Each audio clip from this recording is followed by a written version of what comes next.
Функционерски фирми повторно аплицирале со проекти до Фондот за иновации да добијат државни пари и во новиот втор поред пакет за поддршка на инвестициите имало пријавено фирми со проблематична сопственичка структура. Станува збор за 2 или 3 фирми кои поднеле апликации. Првиот човек на Фондот за иновации рече дека пари за овие фирми не биле одобрени, туку тие ќе биле предмет на натамошна обработка. Од Фондот за иновации вела дека 65 компании чии проекти се промовираат денеска немале никаква поврзаност со луѓе кои имаат врска со владини функционери. Сите кои што се дел од вториот инвестициски дран имаат доставено изјава за сопственичка структура, што ја воведовме како новина со протоколот за проценка на ризик.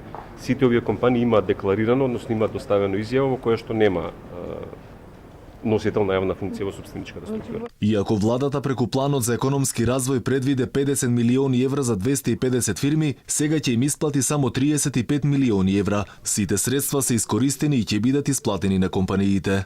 Мерките ќе бидат распределени преку 3 во главно столба на исплата, а тоа ќе бидат директно за финансиска поддршка на инвестициите, понатаму како активни мерки за вработување и преку Фондот за иновативност и технолошки развој за малите, микро и средни предпријатија. Инаку 65-те компании чии проекти се промовираат денеска добија грантови за кофинансирање проекти од вториот инвестициски бранд во рамки на првиот повик од столбот 3 од планот за економски раст.